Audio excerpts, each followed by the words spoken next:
So, yeah, it probably was time to go. I just don't know if I would have done it right now. But what do you have to lose, right?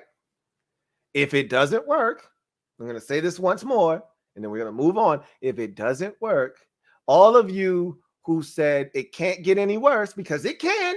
Dustin Hopkins was 12 of 14 on field goals and 11 of 13 on extra points. Yes, it can get worse. And if it does, all of y'all will be seeing me in my office. Shut the door. It's not going to be pretty, and it's going to be loud. I could do this. I could do a whole show on nothing but that decision, because you guys know how I felt. I said, look, I'm not trying to argue that Dustin Hopkins is a tremendous kicker. What I'm telling you is you could do a hell of a lot worse. And people said, you can't do any worse than Dustin Hopkins. I want to see. I want to see what's out there. It's got to be better than him. Okay, here you go. Here your ass go. Now you tell me if it's better. The reason kickers are available this time of the year is because they stink. Don't think we're the only team in the league that had issues at kicker. You hold on to your kicker because you don't want to go out there. It's the wild, wild west. You go out there and you think it's safe and you get caught up in the kicker wilderness, just like we've been in the quarterback wilderness for damn near 30 years now. And you think it's safe out there. You go find something, and next thing you know, you're worse off than you were before. I told you guys, if you're not going to address this in the offseason, leave it alone in season. Don't be one of these teams with 6 different kickers during the year. That's where we're headed now. They got to get rid of this guy. He can't elevate the damn ball. He thinks he's kicking field goals out of the high school at his local, high school up the street with nobody trying to block the kick. Yeah, he's not getting any elevation on these kicks. That's why his ass was out on the streets. Kicking like this, his ass will be back at Home Depot or wherever the hell he was working at before this. I wish him nothing but the best, but he can't stay here. Like they always used to say, hey, you ain't got to go home. You just got to get the hell up out of here. He ain't got to go home. He just got to get the hell up out of here. And then what happens? Who do you bring in next? That's the problem you find yourself in. If they would have just hung on to Dustin, okay, I would have been more on board if they would have waited until the bye week, brought in like 3-4 kickers, had them try out over 3 or 4 days to see what happens, and then made a decision. They just went off the cuff. He missed a kick against the damn Chiefs, and they said, that's it. That's the last straw. Okay. Now you got a dude that can't even get the damn ball past the line of scrimmage. Hope you're happy. Whether the team is performing clean or unsightly, we'll cover it all here on Washington Football Nightly. I, of course, am your host, Louie T. Thank you for joining me. Let's get to tonight's lead story. So here we are on that kicker carousel that I talked about that we didn't want to be on. Look, Dustin Hopkins wasn't the right guy for the job. We can acknowledge that. And he may go on to do great things for the Chargers or some other team in the league. We've seen it before here where we've gotten rid of a kicker like David Akers once upon a time, and he goes to have an awesome career for the Philadelphia Eagles. Graham Gano has been a clutch kicker around the league for the Panthers, now the Giants. We've seen this happen before. So it's not going to be new news if Dustin Hopkins goes on to be a clutch kicker elsewhere. But he wasn't clutch here. And I wasn't advocating that we keep him here long term. It just needed to be a better process of removing him from the kicker position. Instead of just off of the cuff after a miss saying, that's it, we've had enough, let's move on, and bringing in a guy that hadn't kicked in an NFL game in his career and hadn't kicked competitively since 2017. That wasn't a smart move on any account. And I told you that this was going to happen, that we were going to find ourselves out in the kicker wilderness, wandering around just like we've been in the quarterback wilderness for damn near 3 decades. And I said, it's not going to be pretty. You don't want to do this. And all of you, not all of you, a lot of you said, yes, I do. Well, here you go. I said, Chris Blewitt, he can't stay here. He don't have to go home. He just got to get the hell up out of here. Well, Ron decided that was a good idea, moved on. And I told you, he was good as gone when Ron said, he's our kicker for now. Anytime you hear for now, that is the kiss of death. All right? That is the, Sade said kiss of life. That's the kiss of death. You're done. Okay? So now we're on to our next kicker, Joey Slye. He ain't fly.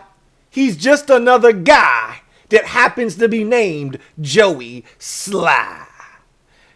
He's just as inconsistent as the next man out there on the street, which is why you didn't want to do this. He's got as big a leg as anybody in the league. Man can kick it from here to Timbuktu.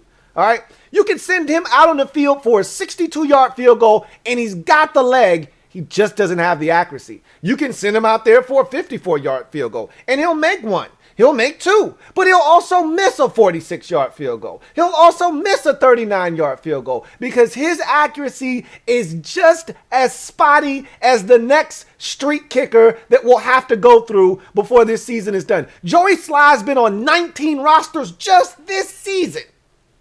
Just this season alone. He's been with the Texans. He's been with the Panthers. He's been with this team. He's been with that team. He's been with the 49ers. Nobody loves Joey Slye. Why? Because he's just a guy. Joey Slye is just a guy, and that's the reason why. He's not going to change the game here, I don't think. I hope I'm wrong. I hope we find a kicker that can solidify the position, and maybe this is Joey Slye's, New York Giants or Carolina Panthers with Graham Gano, where you bounce around a little bit, then you find a home and you settle in and you become that guy. The best version of yourself. Maybe that's what we're going to get with Joey Slye. But generally speaking, when a guy's had 19 opportunities to be a kicker somewhere and all 19 he's failed previously, I surmise that enough empirical evidence and data is out there that he's not going to make the 20th stop the best stop and the stop to stop all stops. This is what a lot of you wanted, though. And I told you, you were going to hear my damn mouth if we had to do this shit. Here we are, riding this damn carousel now. Up and down, around and around. Here we go on the kicker carousel. It's bad enough we don't have a quarterback. Now we don't have a kicker either. Say what you want about Dustin Hopkins. Okay? No, he wasn't clutch. But we knew he was going to make most of his field goals. Most of them. Okay, as I mentioned, when we cut him, he was 12 of 14. That's not most of them. That's pretty much all of them.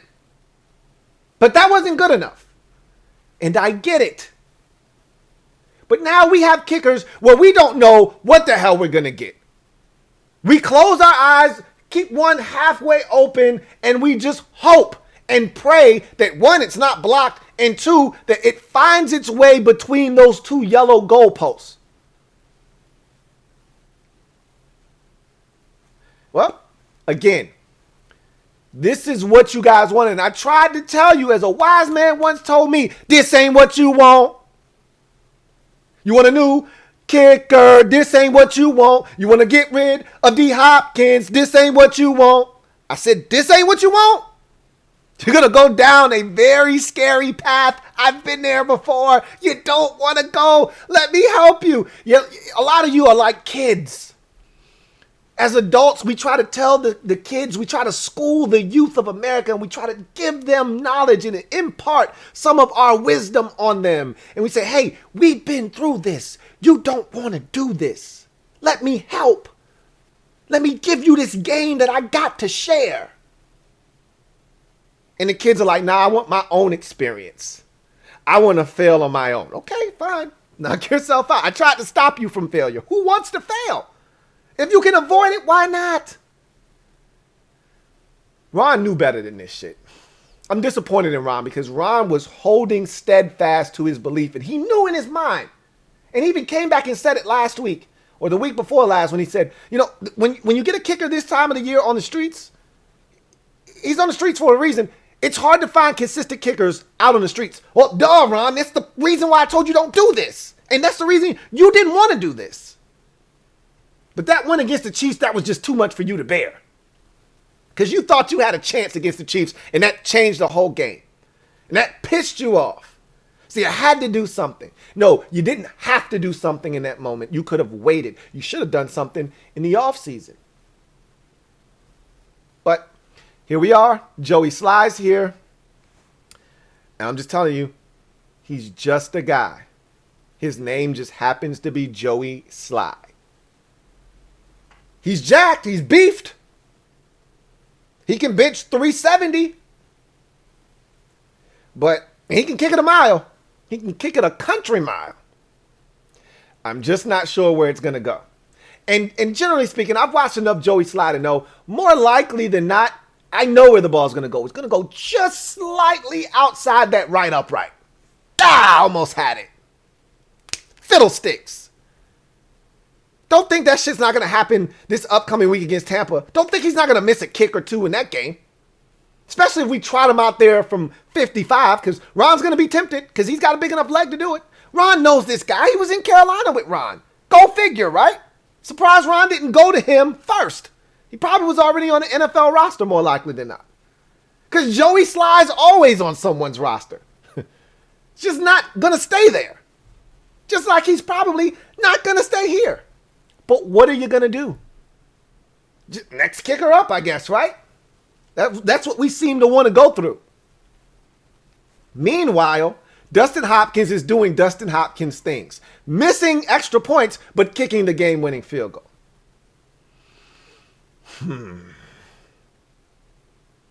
How frustrating this has become. It didn't need to be this way.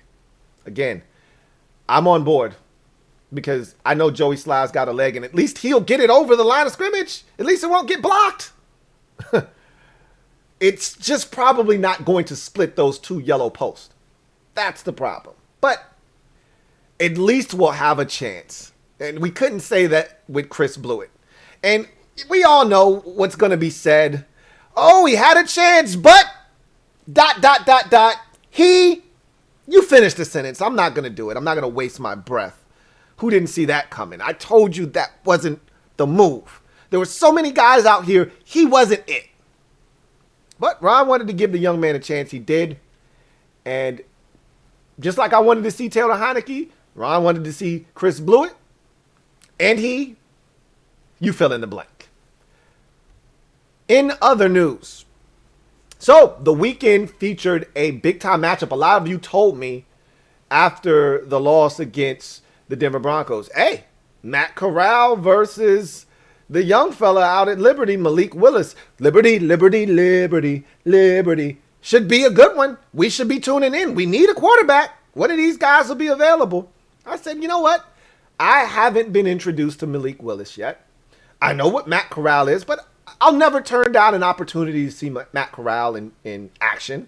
So I think I'll check it out. And I did. Now, let me just say this. You never get a second chance to make a first impression. Right? We've all heard that one before. And while that is true, the first time I meet you, if I think you're a douche, chances are I'm going to hold on to that until you do something else. And you probably have to do it more than once, but at least once, you've got to do something to change my mind.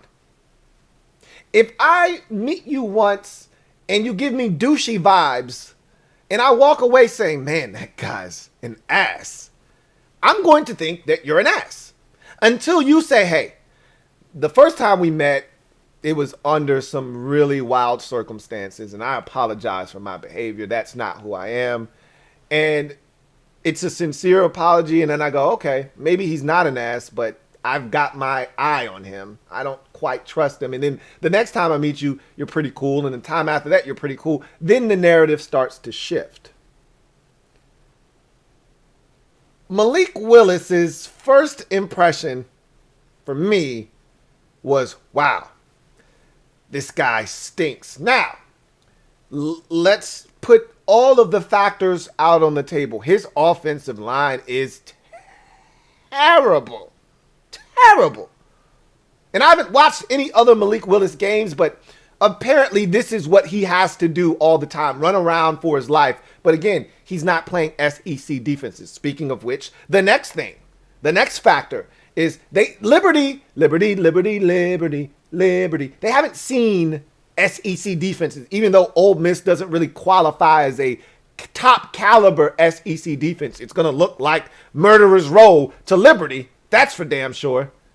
As I said to someone on socials, they're not playing Abilene Christian this week. They're not playing Texas El Paso Southern this week.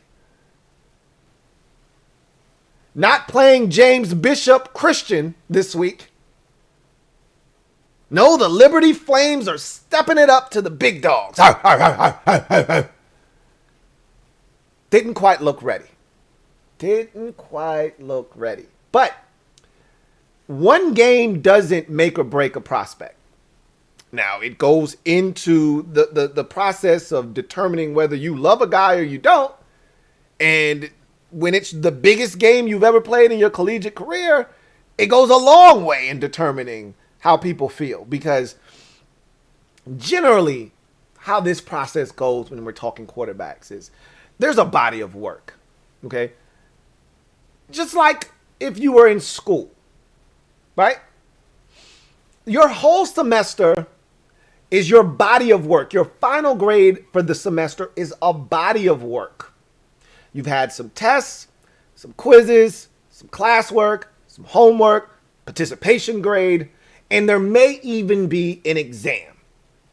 For Malik Willis, he's done pretty good on, all of the quizzes, and the homework, and the classwork, and the class participation.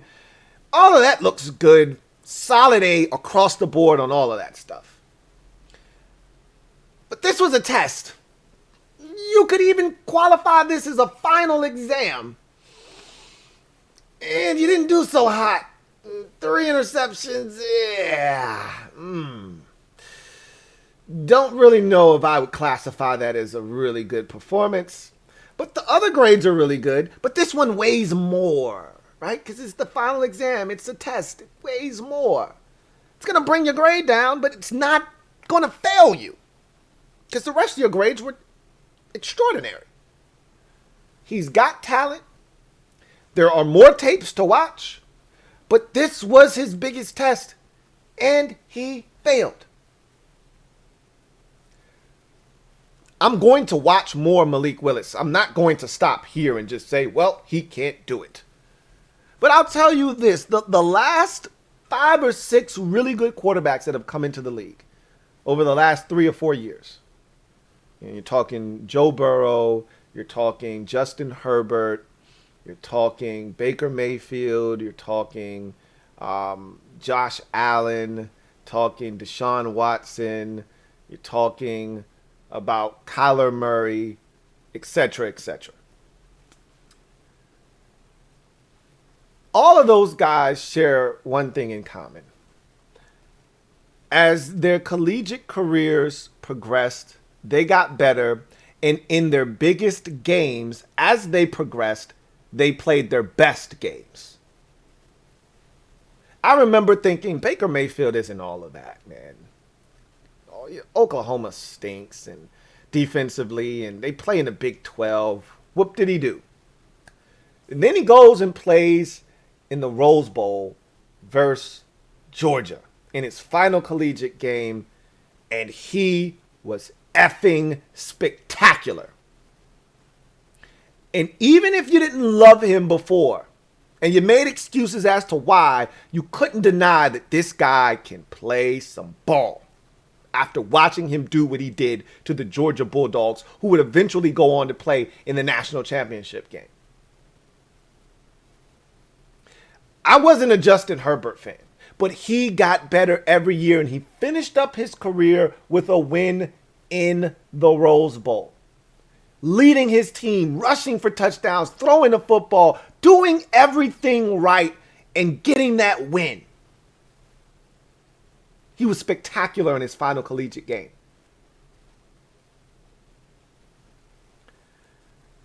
Josh Allen is probably the one guy that doesn't really fit in that category. His last season at Wyoming was underwhelming, but there were a lot of factors as to why. We've gone through that before.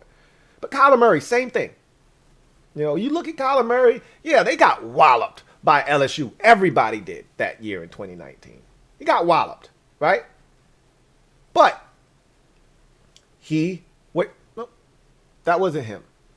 he got walloped by Clemson in his final game. But even in that game, you say, okay, he can play some ball. And you could see that this dude's stupid talented. Dumb talented. There's something different here. He didn't look overmatched by Clemson. Granted, he played at Oklahoma, so the guys around him aren't going to stink.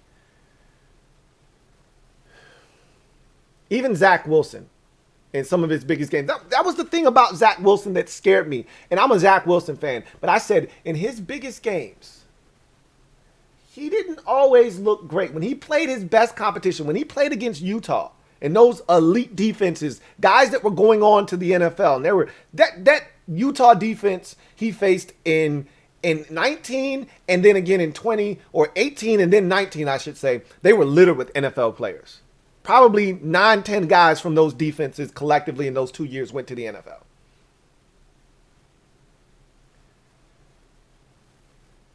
He didn't play well. And he's struggling right now. That doesn't mean he's going to struggle. I'm just saying, generally speaking, you want to see guys perform when the chips are on the table and the stakes are their highest. Didn't see that from Malik Willis. What you talking about, Willis? You know what I'm talking about. You didn't play well. As for Matt Corral, he was good. He was solid. Didn't have a ton of incompletions. He managed the game. He did the thing that I'm used to seeing him do. I don't love the offense that he plays in, as I've mentioned, but that's not a deterrent anymore. The NFL has adapted to guys playing in high school-esque offenses in college football. They've adapted to that. They've adjusted the way that they call games now, and we're seeing a lot more play callers coming from the collegiate ranks and guys with more imagination as NFL offensive coordinators than ever before. So that's not a big problem. Matt Corral looked like Matt Corral. I told you I think he's the best quarterback in college football, but I haven't watched everybody, so I can't make that assertion with 100% certainty. But just off of what I've seen, he's the guy to me that's going to end up being the number one quarterback. That said, I've got a lot of homework to do on both of these guys. I'm not going to just abandon and ditch Malik Willis because he struggled in this game. But it's pretty damning. I'm not going to lie to you. You know, when we sit down and we bang out that overall grade, there's going to be, Malik Willis tore it up in his conference against lesser competition. But when he stepped up against one of the big boys, against Ole Miss, he struggled. You cannot talk about Malik Willis now without mentioning that game. Anytime we talk about a quarterback, there's 3 years worth of tape to comb over for guys that are 3-year starters. 2 years of tape to comb over for guys that have started for 2 years. There's plenty of games to look at. But we always want to turn on the tape against your stiffest competition to see how you did when the stage was its biggest and the lights were its brightest. When we talk quarterbacks, that's what we're going to do. If we're going to watch 6 games, one of the 6 is going to be against, if you play against Alabama, I want to see what you did against Bama. You played against LSU, I want to see what you did against LSU. You played against Georgia, I want to see what you did against Georgia. What did you do? Not good. Not very good. But more work to be done. And a lot of quarterbacks to comb over. But again, that was not a great first impression from Malik Willis. He's got some talent, though. That's the one thing I can see. So got some good mobility. He's got arm strength. But I question some of the decision making. And like I said, his offensive line isn't great. But you can't compound a mistake. You know, you can't compound a bad play and make it worse. And that's what it seemed like he was doing. He was pressing a bit. So, anyway, I digress. That was my take on that game. I know a lot of you watched it this weekend, and I had a chance to sit down and watch it the other day. And, again, more work to be done on both of these quarterbacks. But Matt Corral did what I expected of him, and Malik Willis didn't know what to expect. Now I do. Not blown away. So that's going to do it for me, your man, Louie T. here on Washington Football Nightly. Looking forward to chopping it up with you guys on Wednesday night live for Washington Football Nightly Live. Lots to get to. We'll have our first day of practice for the week heading into the Buccaneers game post-bye. We'll get our first look at the injury report. We'll figure out who is going to potentially be available. We'll start to make assumptions. You know, I like to do that on Wednesday and play the guessing game. We'll get a report on Logan Thomas. We'll start to know what the situation looks like, and we'll see if there are any other shakeups at any other positions. I would assume James Smith-Williams gets those first-team reps alongside Chase Young. But will we see more of Shaka Toney? Shaka Toney? Or will we just see a three-man? Will they tighten up that rotation and it just be a three-man rotation with Casey Toohill coming off the bench? Or will they say, all right, we'll take one of these interior defensive linemen like Jonathan Allen and play him outside? We've seen them do that before as well. Be interesting to see what happens. But nonetheless, that's going to do it for me, your man, Louie T, here on Washington Football Nightly. I am a Washington fan, etched in burgundy and gold. My Washington spirit will never die. Washington spirit will never fold. Until we meet again, hail to our beloved Washington football team. I will see you guys next time.